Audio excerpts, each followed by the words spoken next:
और I think मैंने cricket को शौक से देखना ही तब शुरू किया था जब विराट कोहली ने खेलना शुरू किया था। मैं क्रिकेट को मैं सच बोल के कहता हूँ कि मैं क्रिकेट देखता ही उसकी वजह से हूँ। मैं सोया नहीं हूँ लिटरली भाई। मैं रोहित शर्मा को टेस्ट टीम से बाहर निकालो, ये मैं नहीं, बहुत सारे इंडियन फैन जो आज एमसीजी में बैठे हुए थे उन्होंने ये अल्फाज बार बार पुकारा कि रोहित शर्मा की टेस्ट टीम में जगह नहीं बनती। और ये बातें भी सुनने में आ रही है, मुझे नहीं पता इस बात में कितनी रियलिटी है कि इस मैच के बाद रोहित शर्मा जो है वो रिटायर होने वाले हैं। हालांकि भाई साहब बात करो, रोहित शर्मा और विराट कोहली तो खेलने का थोड़ा अर्सा, और रोहित शर्मा रिटायरमेंट ले, केएल राहुल और जायसवाल आपके ओपनर बने, गिल आए आपका वन डाउन के ऊपर, आपके पास बैटिंग सेट है। क्या ये दोनों के खिलाड़ी अब इंडियन टीम के ऊपर बहुत बड़ा बोझ बन चुके हैं? ये अदाद शुमार अगर देखें तो ये इनका जवाब हाँ में मिलता है, क्योंकि सिर्फ दौरा ऑस्ट्रेलिया में जो ये सीरीज़ खेली जा रही है सिर्फ इसकी बात नहीं है, इससे पहले भी ये दोनों खिलाड़ी इस फॉर्मेट में जदोजहद कर रहे हैं। तो मैं क्रिकेट भी देखता हूँ और मैं विराट कोहली को इधर बैठ के पाकिस्तान में बैठ के खुदा की कसम गालियां खा के उसको सपोर्ट करता हूं, गालियां खाता हूं उसके लिए। अभी भी पड़ रही है मुझे, ये क्या किया इंडिया ने यार आज। मैं तो कल तक कह रहा था कि इंडिया जीतेगा यार। आप लोगों ने हारना था तो आप लोग हार जाते, लेकिन आप लोग फाइट करके हारते। लिटरली मैंने जब से इंडियन क्रिकेट को देखा है, मैं इंडियन क्रिकेट को बड़ा फॉलो करता हूं, लिटरली बता रहा हूं, इतनी पैथेटिक, इतनी डरपोक, इतनी, मैं क्या ही बोलूं कि यार क्या ये इनिंग थी। अब शुरू से स्टार्ट करते हैं। अब सोशल मीडिया पे आप सबको चीजें पता चल रही होंगी कि यार ये यशस्वी जायसवाल का नॉट आउट था, उस पे तो मैं आता हूं अंपायर तेरे में अंदर घुसता हूं, वो नॉट आउट था। मैं बताता हूं वो किस तरह नॉट आउट था। वो तो नॉट आउट था, वो तो पक्का नॉट आउट था, जायसवाल नॉट आउट था।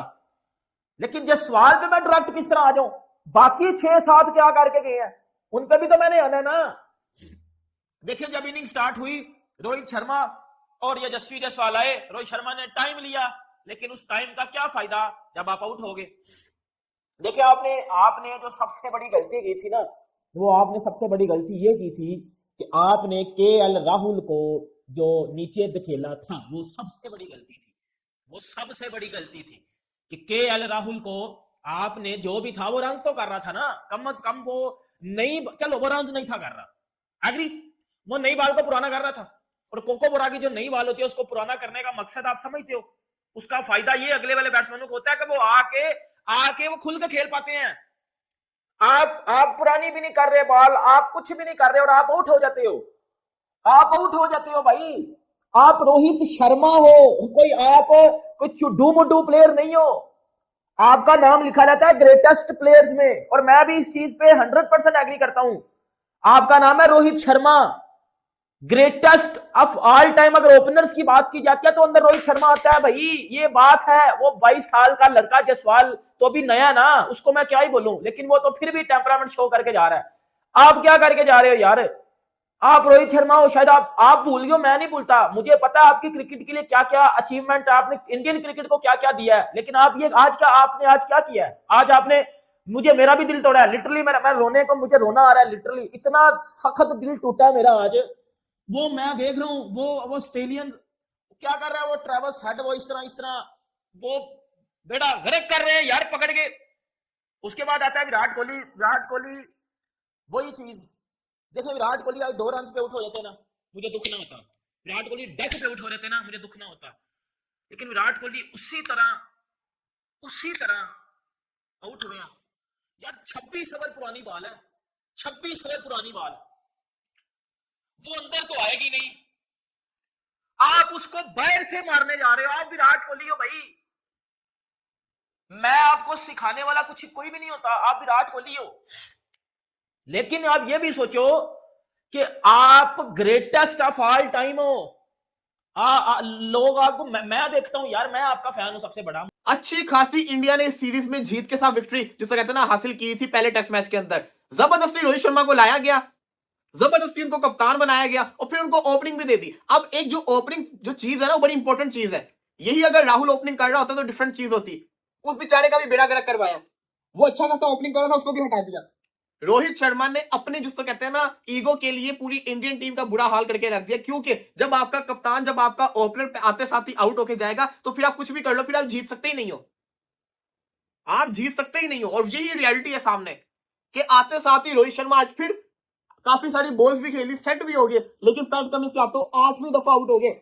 जब रोहित शर्मा आउट हो गए तो फिर जो एक रोल था, देखो ना इंडिया का रोल क्या था कि रोहित कप्तान जाएगा, अटैकिंग क्रिकेट खेलेगा, पहले सेट होगा, फिर अटैकिंग क्रिकेट खेल के एक चेस की तरफ इंडियन टीम को लेके जाएगा। जब आपका कप्तान ने सेट हो गया, उसके बाद अटैकिंग क्रिकेट खेलने के बजाय वो आउट होकर चला गया, तो वहीं से ही मैच जो था वो सारा नीचे चला गया।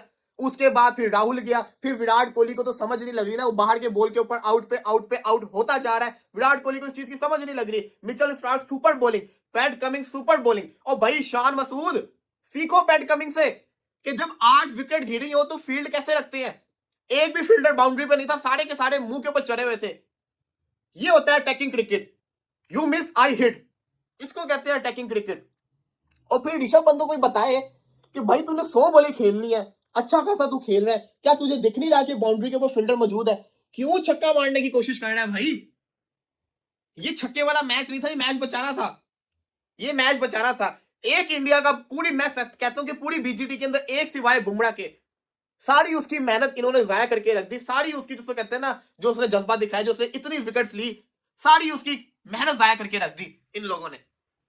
अकेला फाइट करता हुआ नजर आया बॉलिंग के अंदर, हर प्लेयर ने। नीतीश कुमार रेड्डी आते साथ आउट हो गया, जडेजा कर क्या रहा है, फिर वाशिंगटन सुंदर, अब उसको मैं क्या ही बोलूं, टेल को जिसको कहते हैं ना उसके साथ खेली नहीं। ये है चक्कर। अब हुआ क्या, WTC फाइनल क्लियर हो गया, ऑस्ट्रेलिया वर्सेस साउथ अफ्रीका। अब तो मुझे लग रहा है ऑस्ट्रेलिया अगला मैच हारता नहीं, ऑस्ट्रेलिया ने या तो मैच जीत जाना या तो ड्रॉ कर देना है, तो ऑस्ट्रेलिया एक स्ट्रॉन्ग पोजीशन के ऊपर आ जाएगा। भारत तो हो जाएगी बाहर, भारत तो अभी भी बाहर होगी हुई एक तरह से, इंडिया तो WTC से बाहर हो चुकी हुई है फाइनल से। अब ये लंका और ऑस्ट्रेलिया की जंग है, इनमें से कौन क्वालिफाई करेगा। और मुझे पूरा यकीन है कि ऑस्ट्रेलिया ने लंका के अंदर एक मैच तो जीत ही जाना है, अगर नहीं भी जीते तो वो ड्रॉ कर जाएंगे। ये फाइनल जो है साउथ अफ्रीका फाइनल में थी, जो भी फाइनल में आता उसको मुफ्ती की ट्रॉफी मिलनी थी, और मुफ्ती की ट्रॉफी उनको मिल गई।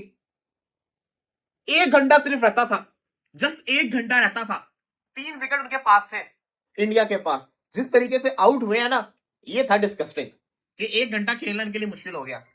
मैं आपको क्या ही बोलूं, मुझे जो कहता है ना, बड़ा अफसोस हुआ है कि ये जो मैच था ना, फाइटिंग तो दिखी नहीं ना, 1 साइडेड विक्ट्री ऑस्ट्रेलिया ने हासिल की है। अगर भारत चेस की तरफ जा रहा था, फिर हम कहते कि नहीं यार, भारत ने जिसको कहते हैं ना मुकाबला बड़ा क्लोज हुआ है, फाइट किया है, और ये तो चेस की तरफ जा ही नहीं रहते। 184 रन से हारे हैं, 184 रन से, 184 एक बहुत बड़ा मार्जिन होता है भाई साहब। ये मसला था भारत का। अब एक बात मेरी गौर से सुनो, भारत कैसे हारा है। भारत हारा है अपनी बुजदिली से कि एक बॉलर को कम खिलाना। समझ आई है, नहीं समझ आई। इतनी लंबी बैटिंग लाइनअप इन्होंने टीम के अंदर खिलाई इसी चक्कर के अंदर कि यहां पे बैटिंग की जरूरत पड़ेगी। काश एक 5th बॉलर ये। आज जो इंडियन फैन थे वो सर छुपाए हुए थे MCG में। जिस तरह से आज ओसिस फैन ने जो नारेबाजी किया, जो हल्ला गुल्ला किया है, आज उन्होंने बहुत तंग किया है। साथ में जनाब 184 रन से जीत लिया India versus Australia WTC final के लिए। इस वक्त ऑस्ट्रेलिया जो है वो बेहतरीन उम्मीदवार बन चुका है, यानी दूसरा नॉमिनेट वो हो सकता है। इससे पहले साउथ अफ्रीका पहले से ही क्वालिफाई कर चुकी है, इंडिया हार गया। इसी तरह इंडिया अगर सिडनी वाला टेस्ट मैच जीत भी जाता है तो फिर भी ऑस्ट्रेलिया के पास 2 टेस्ट मैचेस हैं, 2 में से एक टेस्ट मैच भी अगर ऑस्ट्रेलिया जीत गया श्रीलंका से तो ऑस्ट्रेलिया बआसानी WTC फाइनल खेलेगा। दूसरी जानब इंडिया के लिए जो हालात हैं WTC फाइनल, यानी 2 बार की मुसलसल फाइनलिस्ट टीम, जिसने लास्ट दोनों एडिशन जो WTC के हुए थे जिसमें फाइनलिस्ट रही थी, आल्दो जीत तो नहीं सकी लेकिन खेली ज़रूर थी। इस बार शायद पहली बार होगा कि इंडियन टीम WTC फाइनल के लिए क्वालिफाई ना कर सके। इसी तरह रोहित शर्मा और विराट कोहली को लेकर काफ़ी तनकीद हुई। विराट को तो बहुत ज़्यादा तनकीद का निशाना बनाया ओजीज फैन ने, लेकिन रोहित शर्मा को जो तनकीद का निशाना बनाया वो इंडियन फैन ने बनाया। विराट और कोहली इन दोनों के जो स्टैट्स हैं, यानी इस सीज़न के, वो मैं आपके सामने रखता हूँ। इस साल के जो इन्होंने इनिंग्स खेली, टेस्ट में 26 इनिंग है रोहित शर्मा की जिसमें 619 रन हैं। इसी तरह 19 इनिंग है विराट की जिसमें 417 रन हैं। 24.76 की एवरेज है रोहित शर्मा की, 24.52 की एवरेज है विराट कोहली की। विराट कोहली की 150 और 1 सेंचुरी है 19 इनिंग में।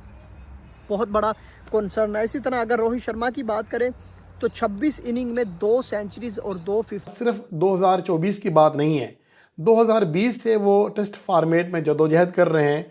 2020 में 6 इनिंग्स में वो सिर्फ 19 की एवरेज के साथ 116 रन कर सके थे, 74 उनका बेस्ट स्कोर था। 6 इनिंग्स में सिर्फ एक 50 स्कोर की थी। 2021 में 19 इनिंग्स खेलकर सिर्फ 536 रन कर सके थे, कोई सेंचुरी नहीं थी। अलबत्ता वो 4 50 करने में कामयाब रहे। 28 की एवरेज थी, कोई बड़ी एवरेज नहीं थी। 2022 में एवरेज 26 रही, सिर्फ एक 50 की 11 इनिंग्स खेलकर। 2023 निस्बतन बेहतर रहा, 2 सेंचुरियाँ 2 50 की, 55 की उनकी एवरेज रही। लेकिन 2024 में उनकी एवरेज एक बार फिर 25 से नीचे है, एक सेंचुरी और एक 50 कर सके हैं। इस तरह अगर रोहित शर्मा की बात करें, जिन्होंने इस सीरीज़ का पहला टेस्ट मैच ऑस्ट्रेलिया के खिलाफ नहीं खेला था और वही मैच था जिसमें इंडिया ने कामयाबी हासिल की, उसके बाद उसे लगातार शिकस्तों का सामना